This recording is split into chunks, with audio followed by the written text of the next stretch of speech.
Introducing the award-winning Pod 4 Ultra from 8 Sleep, a high-tech mattress cover you can easily add to your existing mattress. The pod changes the temperature of your mattress. You can set it anywhere from 55 to 110 degrees, letting you and your partner set different temperatures on each side. I keep mine at 60 so that I don't get hot. It can also adjust the position of your mattress to reduce snoring, and you get 30 days to try and decide if you love it. Go to 8sleep.com/Pacman and use the code Pacman to get $350 off your Pod 4 Ultra. The link is in the description. Welcome to the David Pakman Show. My name is Brittany Page, and I host the Page Perspective right here on YouTube.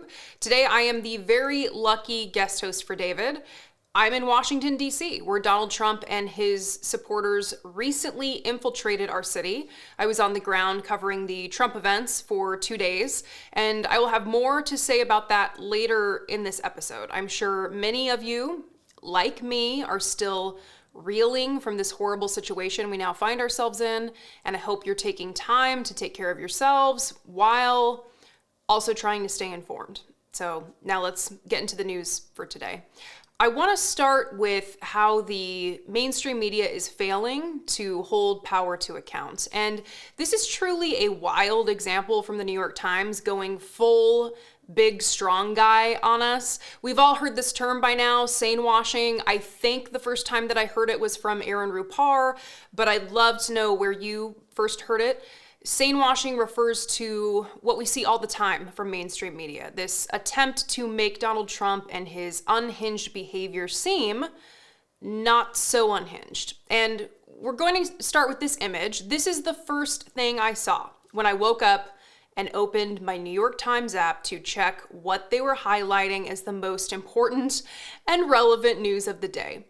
What do we have here? Headline: Trump asserts a muscular vision of presidential power as he takes over. What? Are they, I don't think that I can cuss on the David Pakman Show, so are they listening to themselves? Was the alternate here, big, strong man Donald Trump uses presidential power so beautifully that Americans come together with tears in their eyes to say, "Thank you, sir"? Was that it? Maybe they thought that would be going too far. Well, let's hear what the reporter, Charlie Savage, had to say about the big, strong, muscular vision that Donald Trump is bringing to the presidency. Quote, after President Trump left the White House in 2021, critics of his norm-breaking use of executive power implored Congress to tighten legal limits on when presidents can unilaterally reshape American government with the stroke of a pen. But lawmakers largely did not act. On Monday, as Mr. Trump took the oath of office to begin his second term, he asserted a muscular vision of presidential power. He not only revived some of the same expansive understandings of executive authority that were left unaddressed, but went even further with new claims of sweeping and inherent constitutional clout. Among a blizzard of executive orders, end quote, it continues, he goes on to select the executive orders that he wants to talk about throughout the article, but let's pull some of the phrases that he used there. First, we had, quote, critics of his norm-breaking use of executive power. So his use of executive power, does it break norms or is it muscular and strong? He also wrote, among a blizzard of executive orders, expansive understandings of executive authority, norm breaking, or big, strong man use powers. The framing of the story matters. And these people know that it matters, and they know what appeals to Donald Trump. This framing, this appeals to Donald Trump.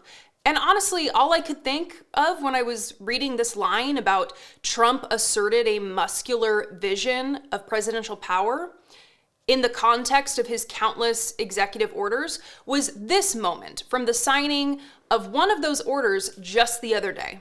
I said, I can live with most of them. They took a very safe route. They don't have any bad ones up there. Withdrawing from What is this one? Withdrawing from the World Health Organization. Ooh, That's a big one.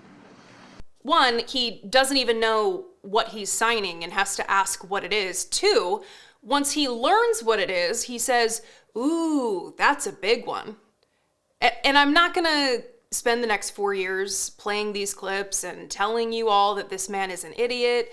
I know he's an idiot. You know he's an idiot. So why is it so hard for the mainstream media to acknowledge what we can all plainly see with our own eyes? They are afraid. They're afraid of lawsuits. They're afraid of getting on his bad side. Some of what is happening behind the scenes here with the press was revealed in this article from the Columbia Journalism Review. The title is "The White House Press Corps Gears Up for Another Trump Term," with the subtitle "Plenty to Worry About, but Some Are Looking Forward to the Press Having Better Access." So we're already not starting off on the best spot here. In this report, they quote a White House print reporter who told CJR that things, quote, haven't been great under Biden for the press. They highlight frustrations related to Biden being kept away from reporters, how reporters have had to be referred to in-house experts for questions, which definitely seems like not a problem. They reference Biden's requirement for pre-approved questions. One reporter, characterized as a veteran White House reporter in the article, is quoted as saying, quote, "For a lot of people, what was the point in even going to the White House press briefings, because they often didn't have an opportunity to ask questions." But what these reporters have to say about Donald Trump is disturbing. And I'm going to read from the report now. Quote, "Trump, on the other hand, adores the attention of the media, even as he frequently maligns the reporters themselves. During his first term, he regularly chatted with White House reporters during strolls to Marine One and held a number of high-profile, if occasionally ill-conceived, televised sit-downs with everyone from Axios' Jonathan Swan to Barstool Sports' Dave Portnoy. Parenthetically, on his first night back, Trump spent 45 minutes casually answering media questions in the Oval Office while he signed executive orders." Quote, "Despite his sometimes strident and sometimes even violent rhetoric about the press, he loves talking to us," the print reporter said. Quote, "And his team, they like talking to us, and they know that they're going to have a huge audience." Is that what's most important here? Attention and audience? Is that how these people view their role in reporting on a Donald Trump White House? If it is, we have a problem. But we already know we have a problem, right?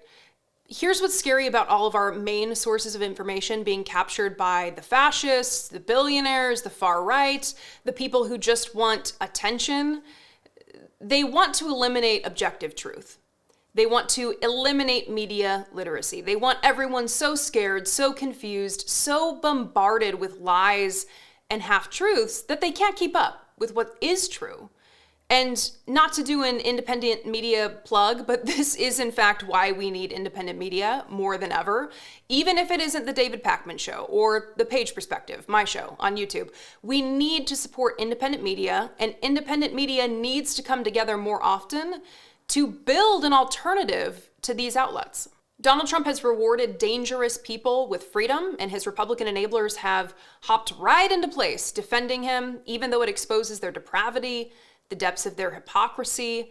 I am, of course, talking about the January 6 pardons, more than 1,500 people who were charged in connection with the insurrection, the vicious and violent attack that we all remember.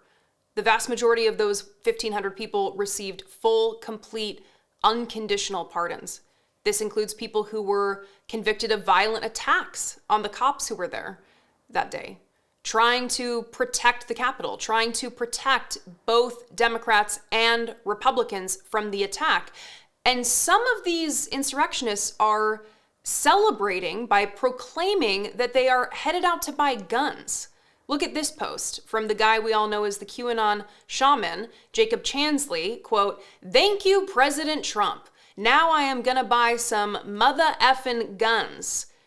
As you can see, the results of these pardons is that these people feel emboldened. They've been rewarded. These attempts to rewrite history need to be resisted. And We're going to get to Republican House Speaker Mike Johnson being forced to grapple with his hypocrisy today and a brilliant speech from a Democrat. But before we do that, I need to play this clip of Republican Representative Lauren Boebert, who went so far as to appear outside the D.C. jail to speak with the families of January 6th insurrectionists to say that she would provide tours of the Capitol upon the release of the insurrectionists. I want to thank you. I have not. I'm welcomed. I'm open to talking to Pam, but I think there's higher ups that she needs to talk to other than me. I want to thank you all for being out here with them. We have a few things to do at the Capitol. We have some votes to do tonight, and I'm hoping that these guys are out before I'm able to return. And if they're not, I'm coming back. I want to see them for their release. And you know, I'll be the first member of Congress to offer them a guided tour in the Capitol tonight.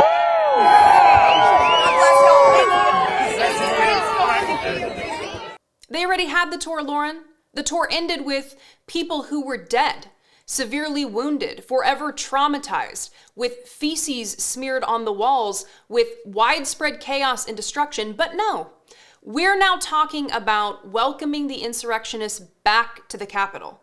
And CNN's Manu Raju actually asked Speaker Mike Johnson about this very issue. Watch this. Republicans have long said you guys back the blue. How do you justifiably say that when Trump just pardoned a bunch of violent January 6th rioters who attacked Capitol Police? And if those rioters come to the Capitol, will you welcome them back here? So look, everybody can describe this however they want. The president has the pardon and commutation authority. It's his decision. And I think what was made clear all along is that peaceful protests and people who engage in that should never be punished. There was a weaponization of the Justice Department. There was a weaponization of the events. The following, the prosecutions that happened after January 6th.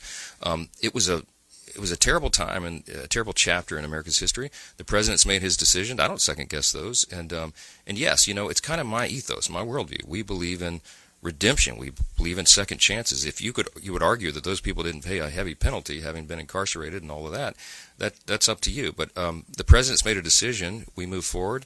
There are better days ahead of us. That's what we're excited about. We're not looking backwards. We're looking forward. A non-answer. A rewriting of history.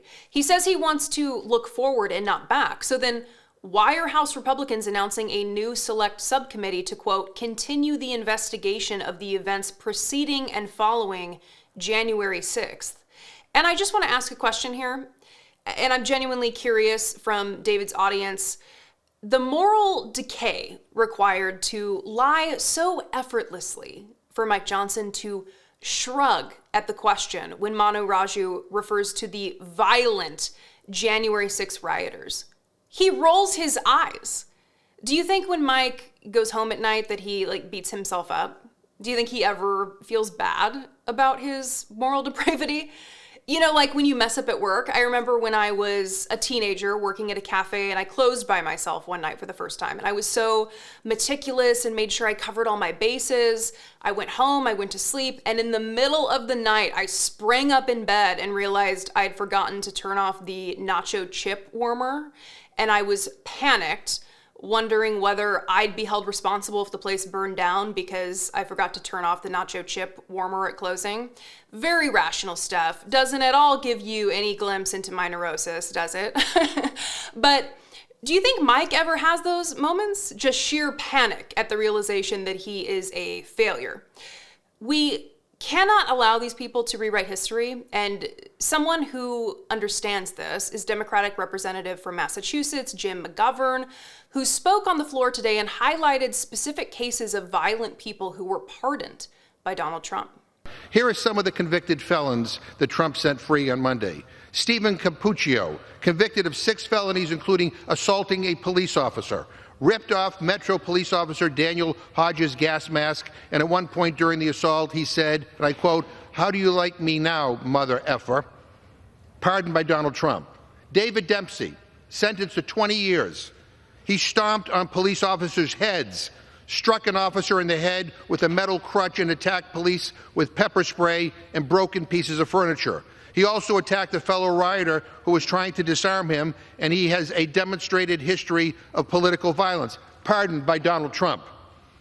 Enrique Tarrio, sentenced to 22 years, former national leader of the Proud Boys, a domestic terrorist far-right militia. He was found guilty of seditious conspiracy, helped plan the January 6th attack, and made sure it was violent. Pardoned by Donald Trump. Guy Reffitt, sentenced to 7 years and 3 months. He brought a gun, zip ties, body armor, and a helmet to the Capitol, presumably to try to take hostages in an attempt to keep Trump in office after he lost. Pardoned by Donald Trump. Daniel Joseph D.J. Rodriguez, sentenced to over 12 years. He repeatedly tased Officer Mike Fanone, shocking him in the neck multiple times and causing him to lose consciousness and have a heart attack. He was pardoned by Donald Trump. That clip goes on for a while. There are more. But when questioned about the hypocrisy, Republicans who claim that they support the police while supporting pardons for people who viciously attack police, you see, Republicans shrug. They roll their eyes. They invite insurrectionists for tours of the Capitol. All this does is make clear just how much of the Republican and conservative defenses of police abuses against people of color are about racism. Donald Trump, his entire cabinet, all of these Fox News hosts, they will defend a police officer for beating or killing a black man for any number of reasons that would not actually make it okay for a police officer to beat or kill someone. How many times have you heard, he should have followed directions, he was high on drugs, he reached into his pocket? Setting aside how often these are straight up lies to defend racism, look at how many excuses they have for these people who beat police officers.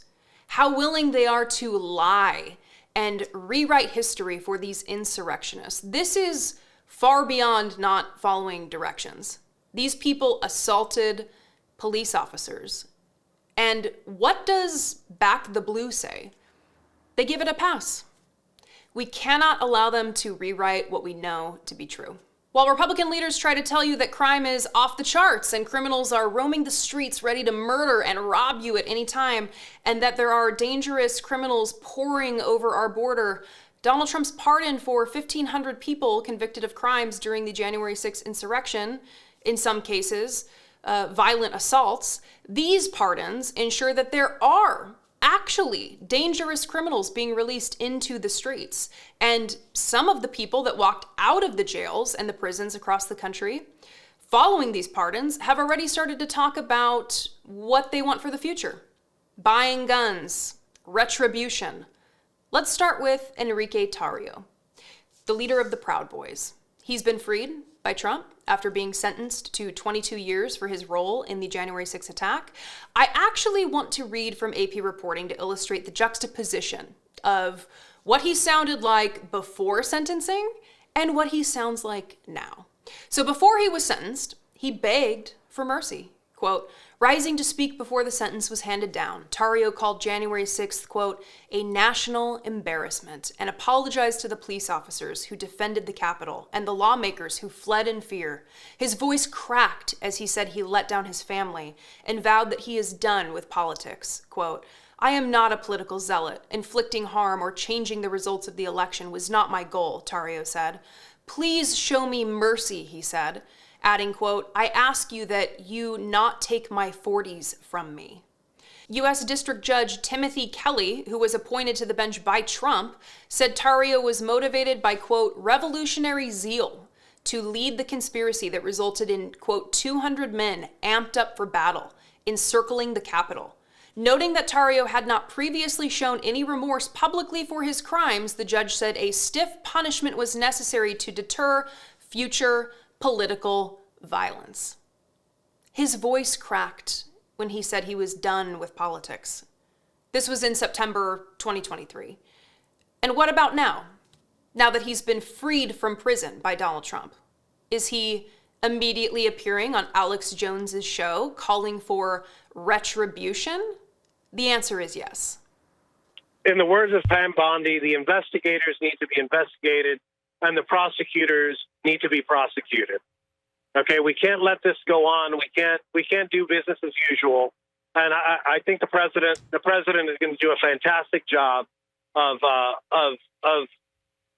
enacting justice, true justice for what's been going on.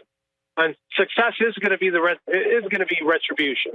Okay, and it's up to us. And when I say us, I include your listeners on there. We got to do everything in our power to make sure that the next 4 years sets us up for the next 100 years. Success, he says, is going to be retribution. He was also interviewed by CBS News about whether he is still active with the Proud Boys. What's your association at this point with Proud Boys? We've made the decision 4 years ago not to tell the media what our structure is, but I'd suggest that the media should stop calling me ex-Proud Boy leader. So you are still a leader? That's all. That's the only comment. That's the only comment I'm going to give you. So we're very far away from him crying in court, lying in court about not being a political zealot, crying and begging for mercy. It looks like the judge was right. He didn't show remorse then, and he doesn't have remorse now. He's emboldened, and he has the power of the president behind him now. Okay, but one more. Jacob Chansley, known as the QAnon shaman, also freed by Donald Trump. He just gave a wild interview to BBC, and we need to talk about how unhinged this is. This clip starts with the BBC reporter who handled this interview like an absolute champ. It starts with her reading Jacob Chansley's tweet post-pardon, noting that he can't wait to go buy some guns. You'd heard the news. Thank you, President Trump. I'm going to buy some mother effing guns. Because presumably now your record has been wiped clean, you are allowed to buy guns again. Is that what you're going to do? Have you gone out and bought them already? Oh, yeah. Well, I want you to think about something. The mockingbirds in the media and the government demonized me. They made me social pariah. They attached things like QAnon, conspiracy theorist, white supremacist, insurrectionist, racist, homophobe, terrorist. They attached all those labels to my image. And then they imprisoned me for 27 months, 10 and a half in solitary confinement. And then they released me to the public as social pariah without the ability to own a firearm. So I can never really actually bring in a gun to a gunfight. I always have to bring a knife to a gunfight. And you do realize how wrong that is, right? Jay, you pleaded guilty. I pleaded guilty. So is this how we do things in England? I say, yes, you can't see, the forest for the trees, my dear.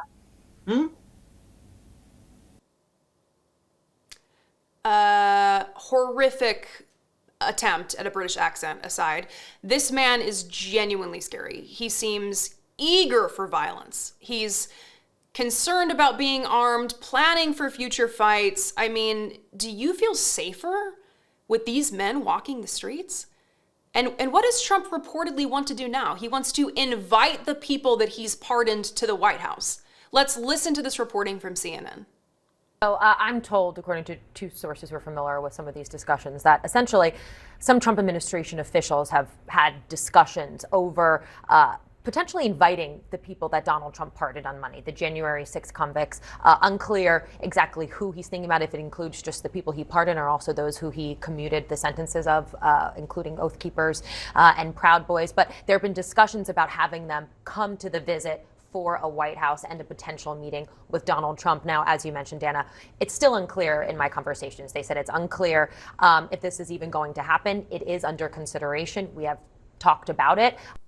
This is just desperate and sick. Donald Trump has his little army of conspiracy theorists who he can mobilize at any time, and he likes it and wants to protect them. That's it. This is why we need Democrats to be the party of the opposition, to be direct and frank and fight against everything the Trump administration stands for. And that's why we need to pay attention to who is and who isn't in this fight. Because if your elected leaders are not doing enough to stand up to Donald Trump and his administration, they need to be replaced with someone who will. My name is Brittany Page from the Page Perspective here on YouTube, and I'm looking forward to continuing to go through today's news with you all. Let's talk about a game changer in sleep technology, our sponsor 8 Sleep and their revolutionary Pod 4 Ultra.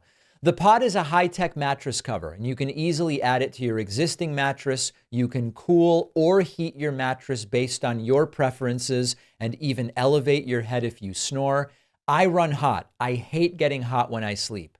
That's why I set my 8 Sleep Pod to keep my mattress at a cool 60 degrees at night. You can set it anywhere from 55 to 110 degrees. You can set each side of the bed independently to a different temperature depending on your preferences versus your partner's, or you can set your pod to detect your body's sleep cycles and automatically adjust temperature for optimal sleep.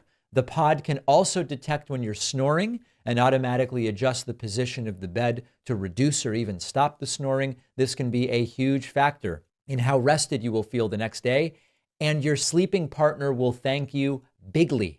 You get 30 days to try it at home. Return it if you don't like it, but I know you'll love it as much as I do. Go to 8sleep.com/Pacman. Use the code Pacman to get $350 off your Pod 4 Ultra. The link is in the description.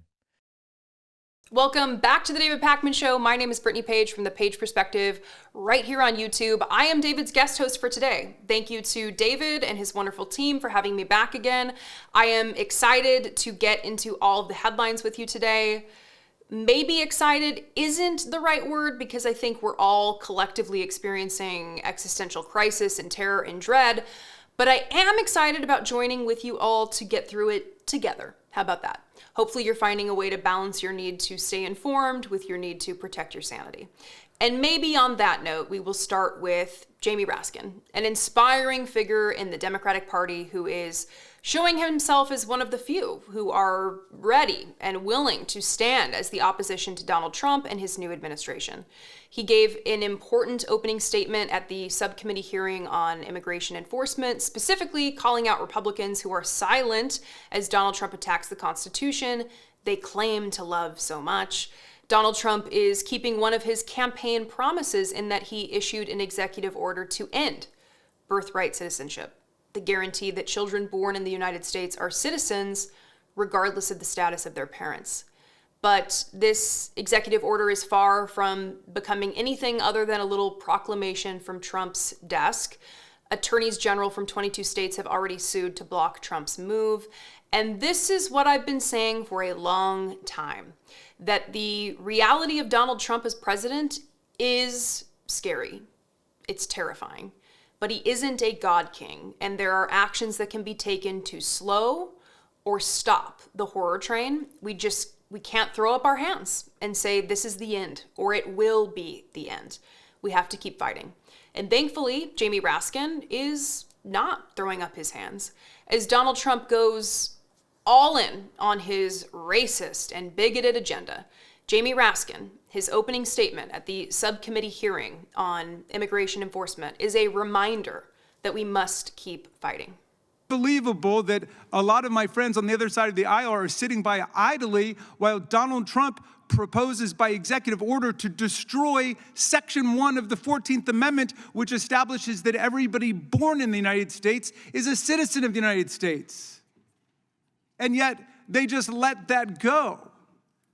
All of these originalists and textualists who claim to care about what the Constitution stands for, that was the whole purpose and meaning of the 14th Amendment, and now they want to destroy birthright citizenship in America, moving to a citizenship based on race instead of a citizenship based on place, which was the whole purpose of the 14th Amendment, to overturn the Dred Scott decision.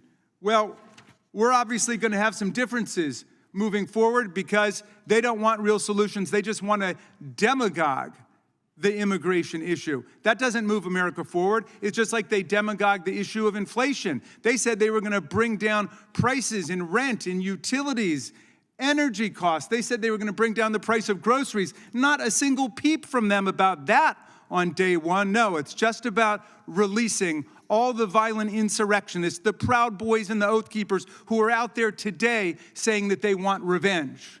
Yes, all of these originalists indeed, moving to a citizenship based on race. You know, racism has always been an animating force for Donald Trump, and it continues, especially as he is surrounded by racists in his administration. And he would tell you that this is what Americans want.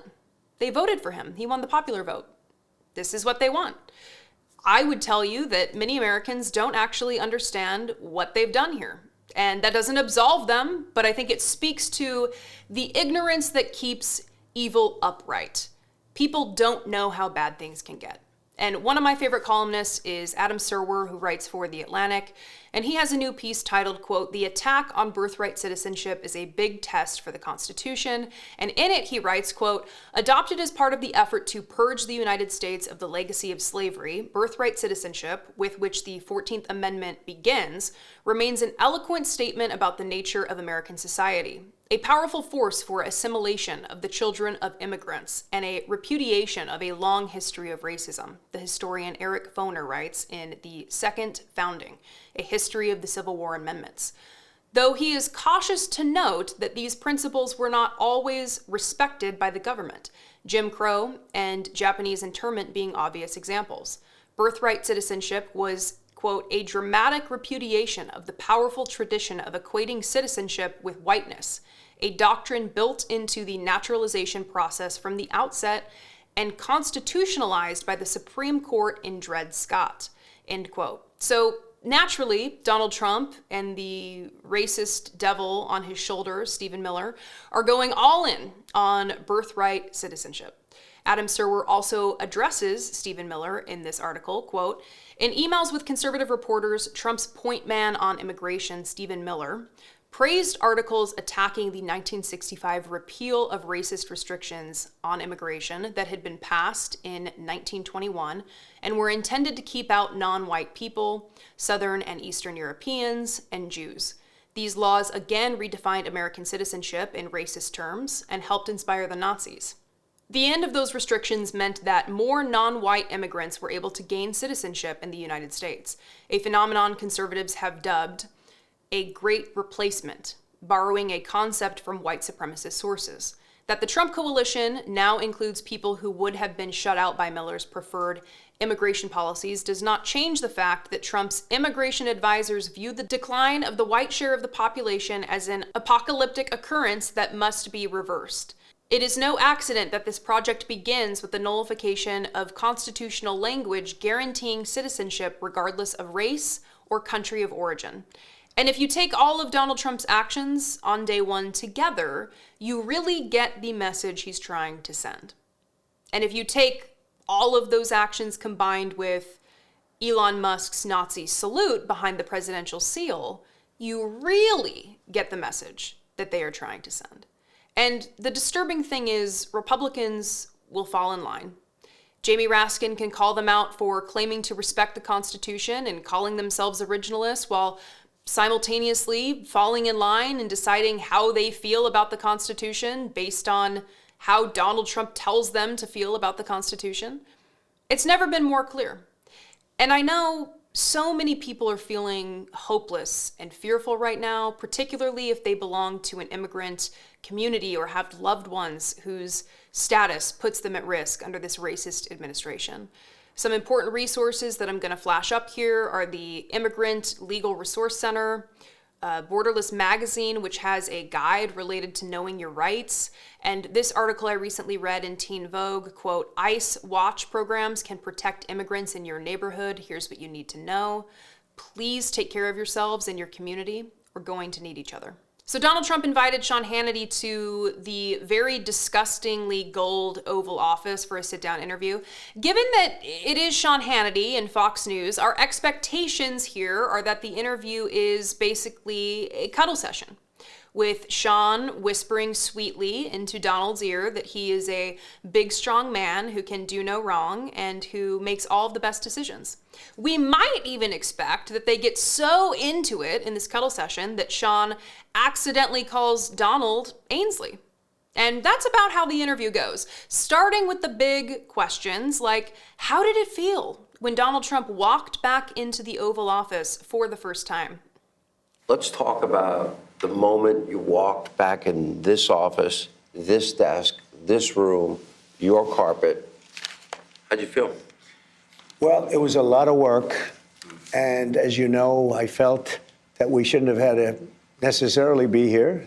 Could have been done. A lot of work could have been, it would have been over. We wouldn't have inflation. We wouldn't have had the Afghanistan disaster. We wouldn't have October 7th with Israel, where so many people were killed, and you wouldn't have a Ukraine war going on. But with all that being said, I think it's bigger. It's bigger than if it were more traditional. Only the second time in history somebody didn't have consecutive terms. Yeah. Well, they say it's historically bigger. I don't know about that.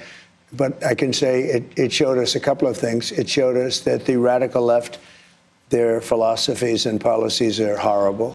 Or it showed us that the American public was frustrated and hurting, and the Democratic Party didn't offer up a response that effectively countered the fake strongman, I can solve it all rhetoric from the authoritarian goof that is Donald Trump. And I want you to set your watch, because Donald Trump says nothing bad would have happened if he had been president instead of Biden.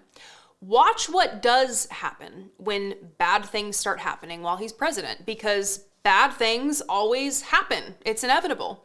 You think the person in the White House can stop the horrors of the world? Please. Donald Trump will blame everyone else when the bad things happen. We've already seen this in action. But the interview also touched on Biden's use of pardons before he left office. As we know, Biden issued pardons for people in his family, including Hunter Biden, but also for other people who have been the subject of repeated attacks from Donald Trump, who has articulated that he wants to see retribution. People like Dr. Anthony Fauci, again, to protect them from politically motivated attacks. But Sean Hannity has a far more of a problem with these pardons than he does the pardons of the men who stomped on the faces of police officers at the January 6th insurrection. Let's see what Donald Trump has to say about Biden's use of pardons. Joe Biden ran and said he would never do preemptive pardons. It was an issue that came up when you were leaving in your first time. He heard that I was going to do it. I didn't want to do it. I was given the option. They said, sir, would you like to pardon everybody, including yourself? I said, I'm not going to pardon anybody. We didn't do anything wrong. And we had people that suffered. They're incredible patriots. We had people that suffered. You had Bannon put in jail. You had Peter Navarro put in jail. You had people that suffered. And far worse than that, they've lost their fortunes. They've lost their nest egg, paying it to lawyers. And those people, and people said, and they wouldn't have even taken, most of those people, they wouldn't have even taken a pardon. This guy went around giving everybody pardons. And the funny thing, maybe the sad thing, is he didn't give himself a pardon. And if you look at it, it all had to do with him. Do you believe him that people around him wouldn't even accept a pardon if offered? Please. And people have suggested, is Donald Trump floating the possibility that he will go after Biden himself, with that little comment about how it's interesting that Biden didn't pardon himself? Well, thanks to the Supreme Court, Biden has that sweet, sweet presidential immunity, right? He shouldn't have to worry, right? I've also heard commentators, while they're criticizing Biden's use of pardons, say basically this gives Trump the green light to abuse his pardon power. Do you really think Donald Trump needs to be given the green light to abuse something? He needs to look to Biden for whether he can carry out an action? Or do you think that he acts on impulse and does what he wants as a person who has lived his entire life with the silver spoon in his mouth, abusing and stealing and scheming without consequence for his entire life? I think it's the latter. And surely we will see more of this in the weeks and months to come. Easy interviews from Fox News, pushing away media figures who might have a hint of desire to hold power to account. We're seeing continued fallout from the inauguration ceremonies, particularly a moment I know you've already heard about, that is Elon Musk doing a Nazi salute behind the presidential seal. Now, a lot of people are having a hard time accepting that this is, in fact, what happened in this video. And I'm going to get to the Nazis who were celebrating this move in a moment. as well as a statement from one Democrat who's making it clear that she is the leader of the opposition here. But I put together a video showing the juxtaposition of Elon throwing his salute and a character in American History X throwing his. And as you can see, the two are indistinguishable. Here.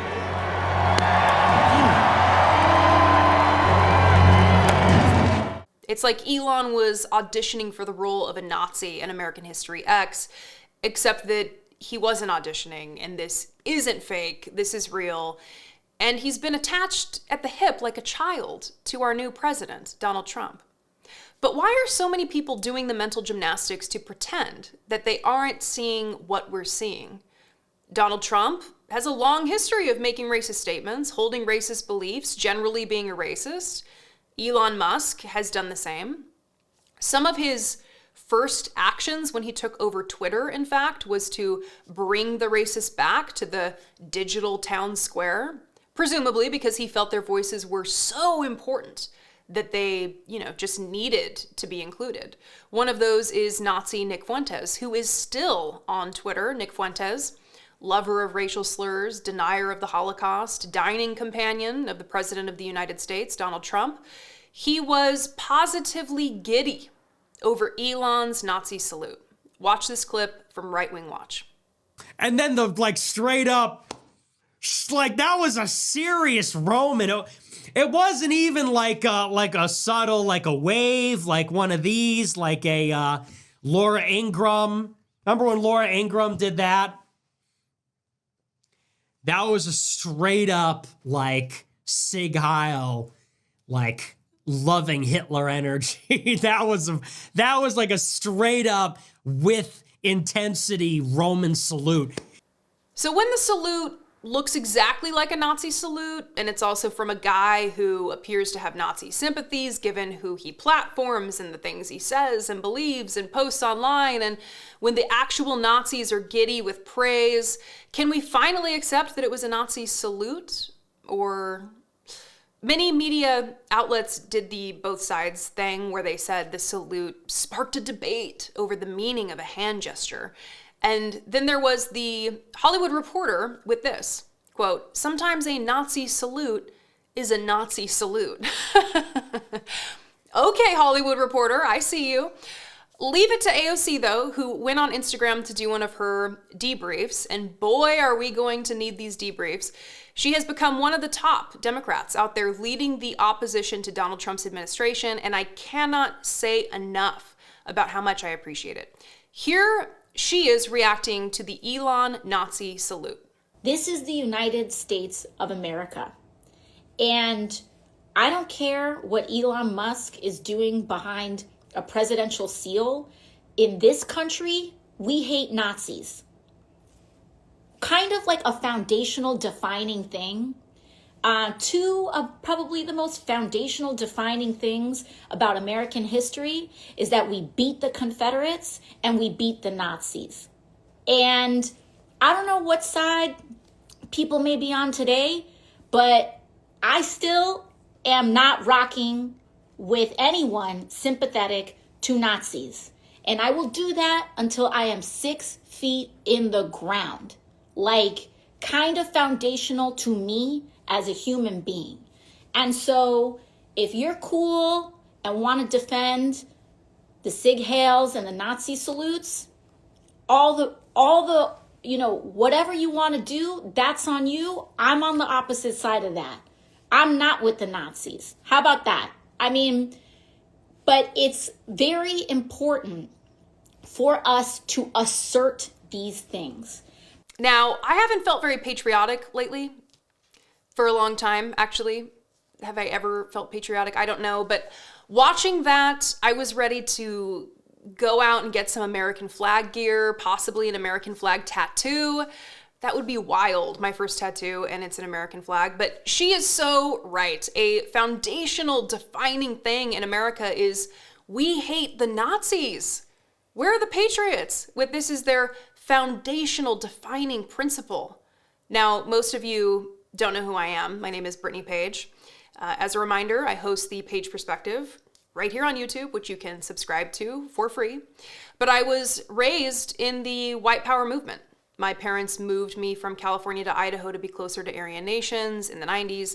I have a childhood photo of little me giving a Nazi salute with Richard Butler at Aryan Nations. Richard Butler was the founder of Aryan Nations. My brother is also in the photo giving a Nazi salute, and he's wearing a swastika armband. So as someone who comes from this, I knew immediately that this was a Nazi salute, immediately. Each and every person listening to this or watching this should be deeply horrified by the fact that this man is the richest man with the most power, but also that he's currently walking our halls of power attached at the hip to the president. We have so much work to do. I hope you'll take the time to join me over on my channel where I talk a lot about these issues: politics, poverty, public policy, psychology, and activism. My name is Brittany Page from the Page Perspective right here on YouTube, and I'd love it if you could help me get to 100,000 subscribers. I'm so close. Please subscribe. Don't forget that the best way to support the David Pakman Show is by becoming a member, which gives you access to the daily bonus show, the regular show with no commercials. You also get access to our entire archive of every episode dating back a really long time, and plenty of other awesome membership perks. Go to joinpakman.com, joinpakman.com.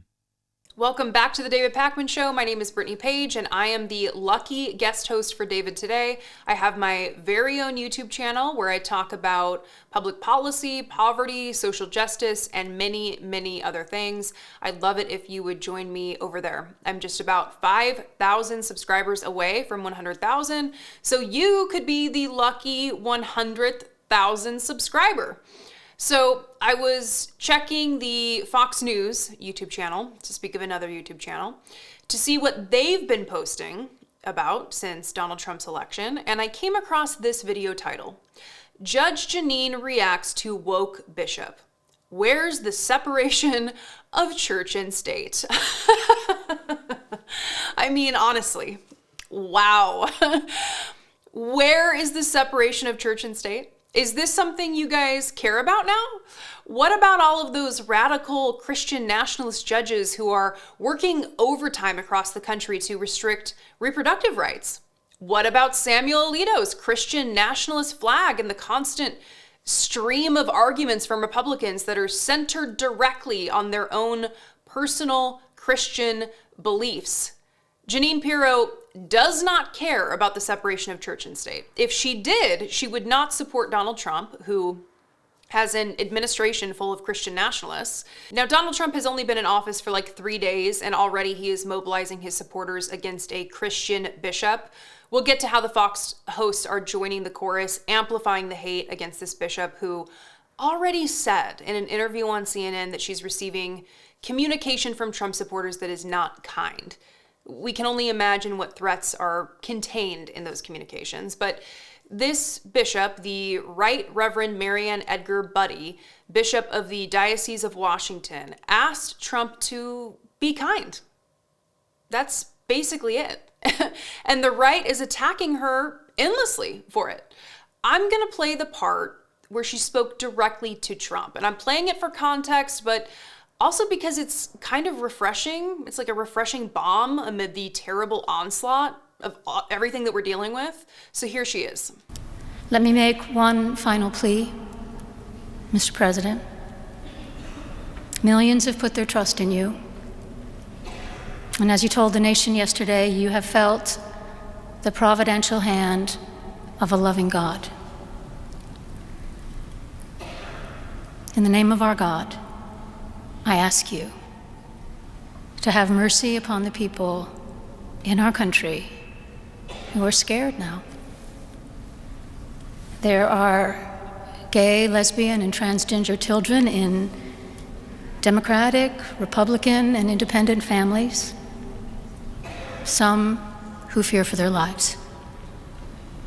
And the people who pick our crops and clean our office buildings, who labor in poultry farms and meat packing plants, who wash the dishes after we eat in restaurants and work the night shifts in hospitals, they may not be citizens or have the proper documentation, but the vast majority of immigrants are not criminals. They pay taxes and are good neighbors. They are faithful members of our churches and mosques, synagogues, wadara, and temples. I ask you to have mercy, Mr. President, on those in our communities whose children fear that their parents will be taken away, and that you help those who are fleeing war zones and persecution in their own lands to find compassion and welcome here. Our God teaches us that we are to be merciful to the stranger, for we were all once strangers in this land. May God grant us the strength and courage to honor the dignity of every human being, to speak the truth to one another in love, and walk humbly with each other and our God for the good of all people in this nation and the world. Amen.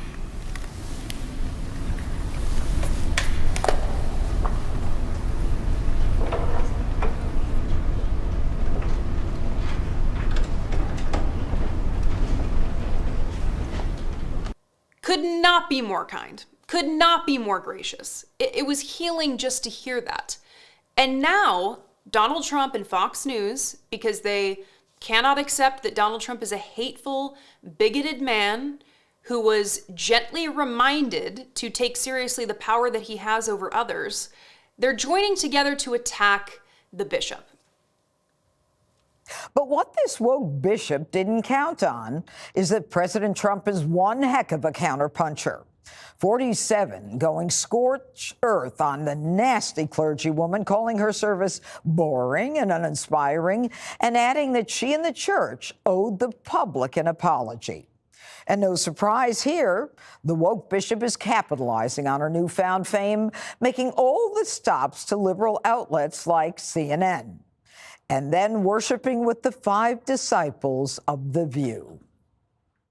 Unity requires a certain degree of mercy and compassion and understanding. We need to be merciful. I was trying to counter the narrative that is so divisive and polarizing, and in which real people are being harmed. How could it not be politicized, right? We're in a hyper-political climate. I was trying to speak a truth that I felt needed to be said, but to do it in as respectful and kind a way as I could. All right, Jesse, he's not even 24 hours into his presidency, and it's such an opportunity. I mean, there they are at the National Cathedral, and everything was very unified. You know, it was when you saw the luncheon and you saw people in Congress.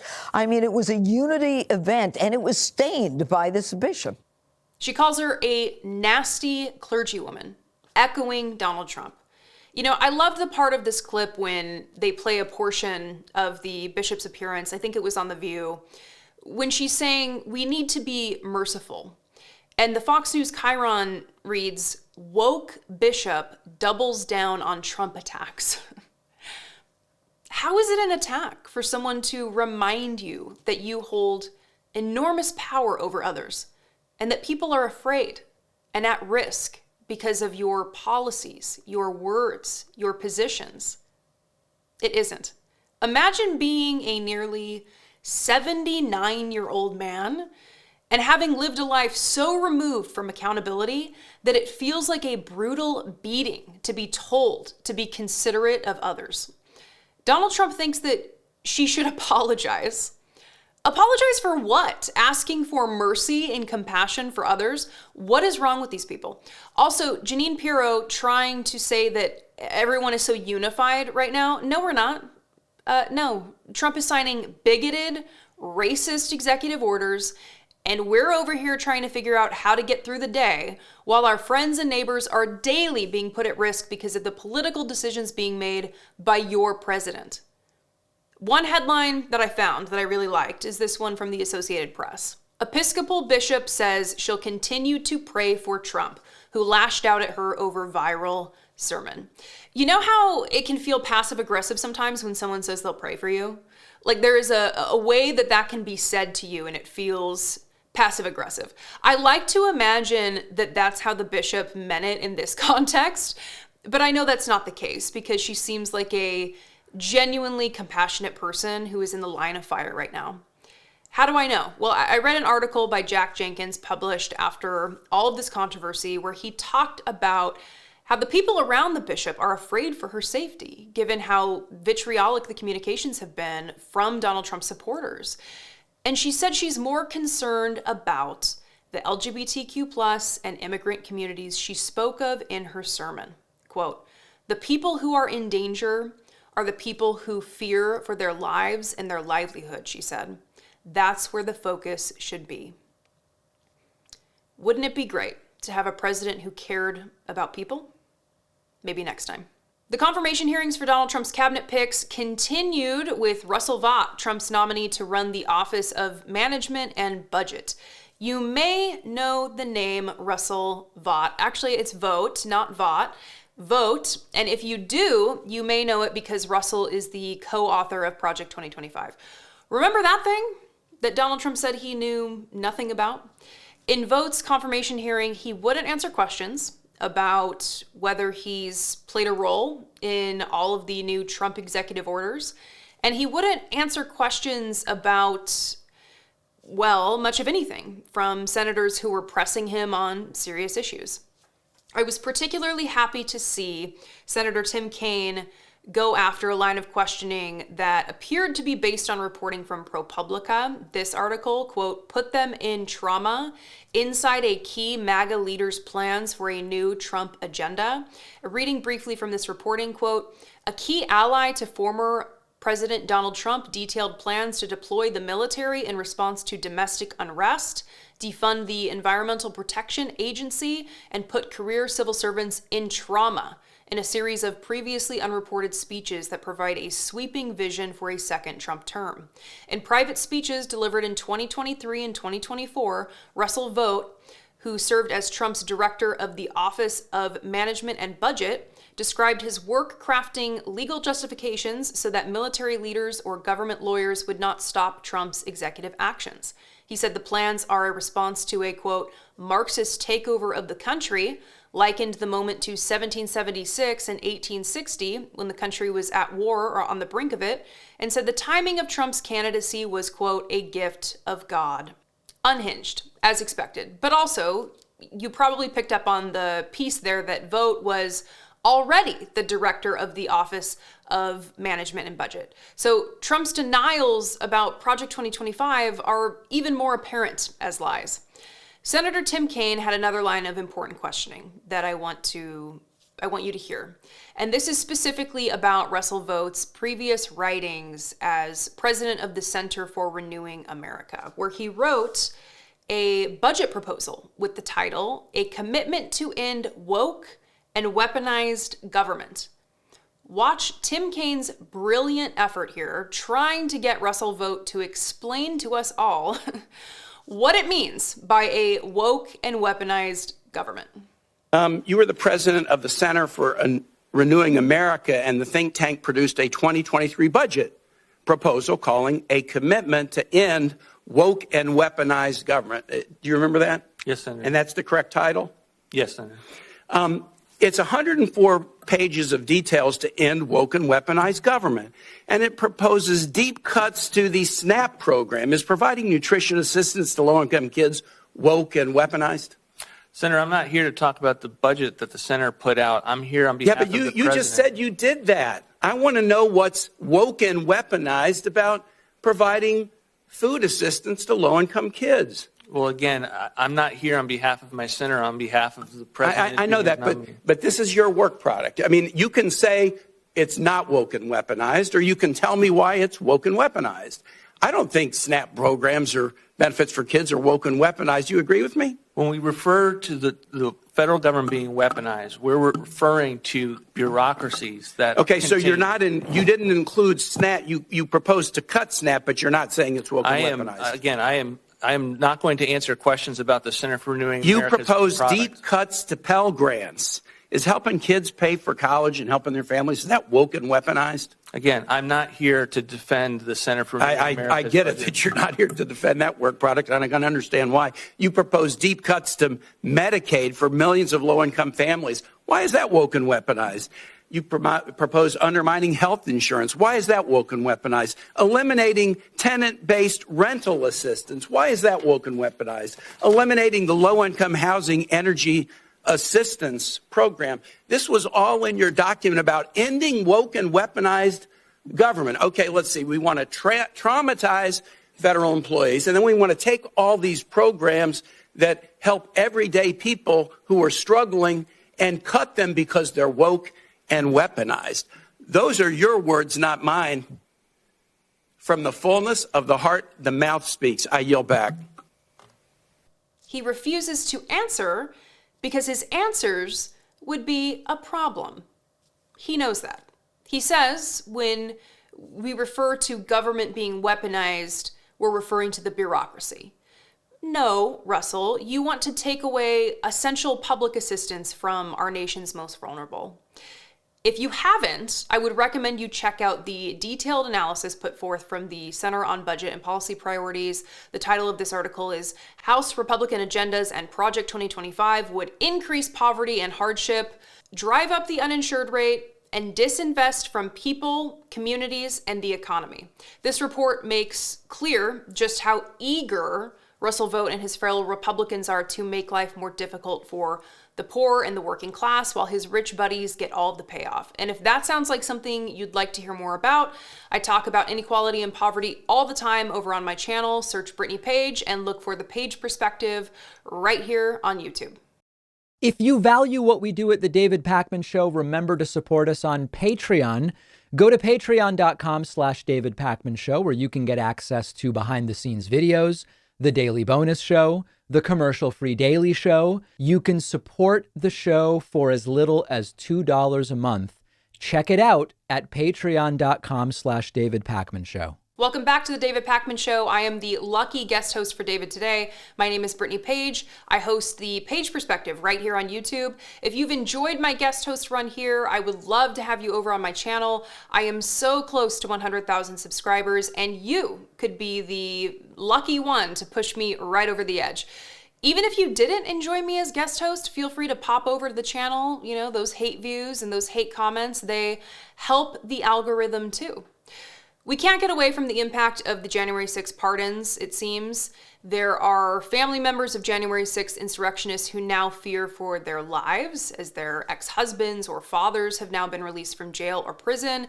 And there are, of course, the people who were assaulted during the insurrection who are in fear for their lives, or as is the case with former DC police officer Michael Fanone, who have feared for their lives on an ongoing basis, given Trump supporters continuing to threaten him and his family to this day.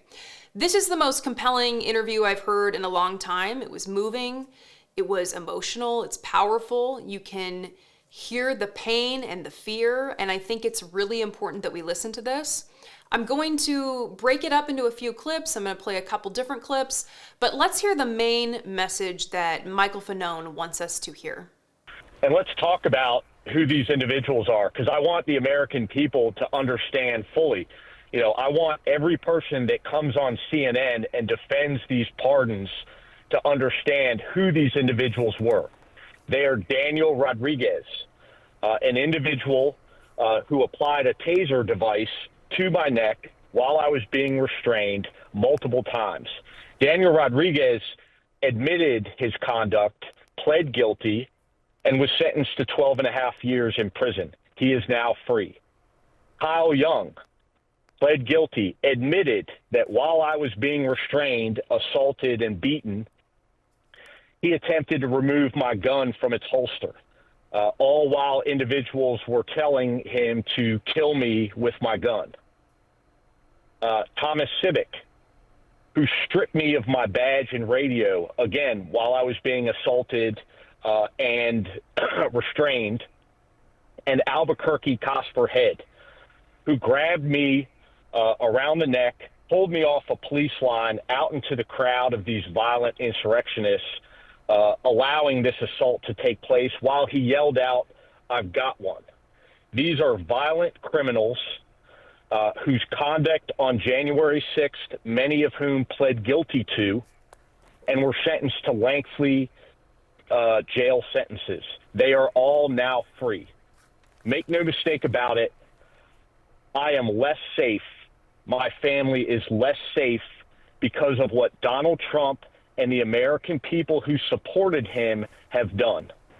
I don't know if you are watching this as that footage plays, but the footage makes his words particularly powerful. CNN is showing a montage as he speaks of the insurrection, about just illustrating the violence.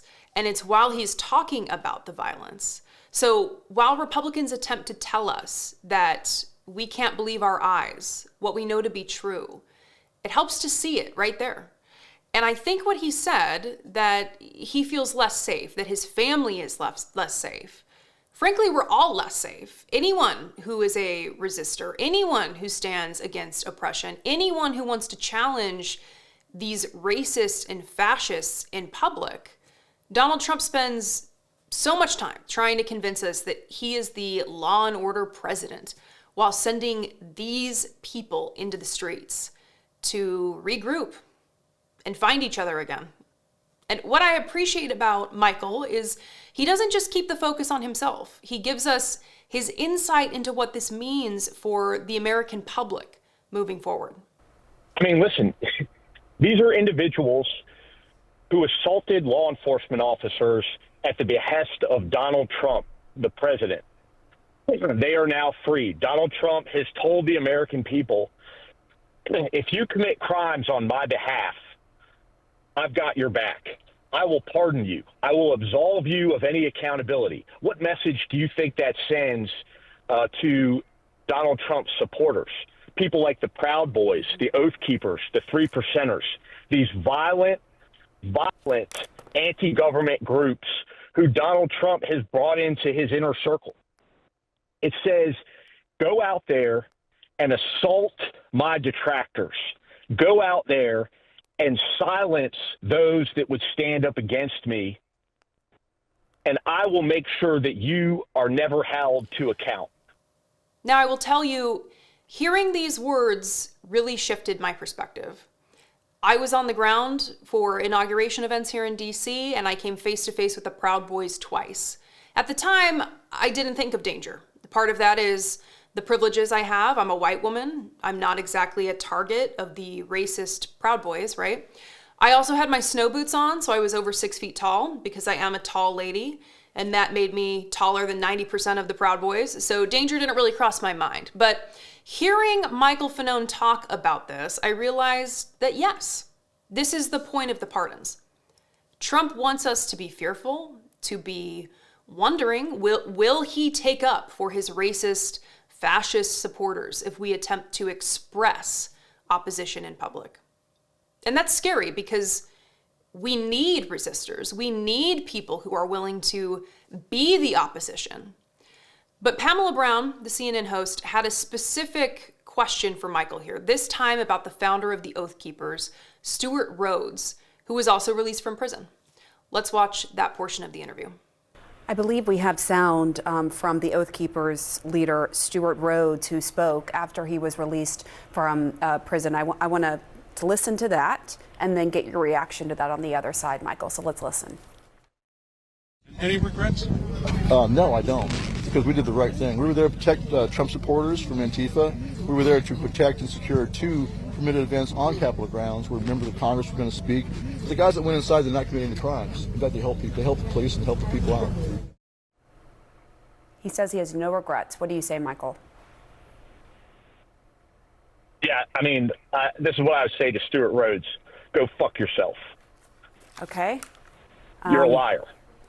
We didn't obviously get to beep that word out, but obviously this is personal to you, Michael. This is very personal to you. Michael is exactly right. Absolutely. And Stewart is free, walking the streets, empowered by the president. That man, a man who in that clip is now saying he doesn't have regrets, but he did. Let's look at this reporting from CBS News on Stewart Rhodes' regrets caught on tape in January 2021. Quote, "My only regret is they should have brought rifles," Rhodes says in the recording, which was obtained by the FBI. "We should have brought rifles. We could have fixed it right then and there. I'd hang effing Pelosi from the lamppost," end quote. How many insurrectionists have you heard from now who have been released on Donald Trump's order, who have no remorse, who want to buy guns, who are ready for retribution? When I talk about stories like this, I get frustrated because I typically like to leave a call to action, a plea to call your elected officials to do something. But our hands are tied on this. The only thing that we can do now is try to protect each other, engage in community building, and learn the lessons from the past and try to reduce as much harm as we can. Thank you so much for joining me today. This is going to be a hard 4 years. I started in the political commentary space just before Donald Trump came on the scene, and I will say that I've never received the volume of communications as I have recently from people who are afraid. Please look for ways to balance your need to stay informed and up to date with your need to stay sane, and look for ways to take care of yourself and those close to you and your community. If you've appreciated my work today, I'd really appreciate if you would join me over at my YouTube channel. My name is Brittany Page, Page Perspective, and I will look forward to seeing you all tomorrow. Take care.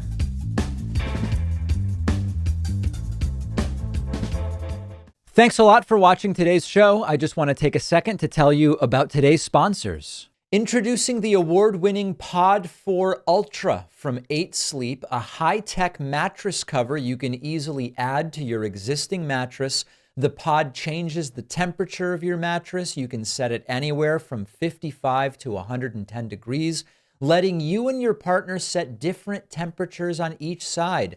I keep mine at 60 so that I don't get hot. It can also adjust the position of your mattress to reduce snoring, and you get 30 days to try and decide if you love it. Go to 8sleep.com/Pacman and use the code Pacman to get $350 off your Pod 4 Ultra. The link is in the description.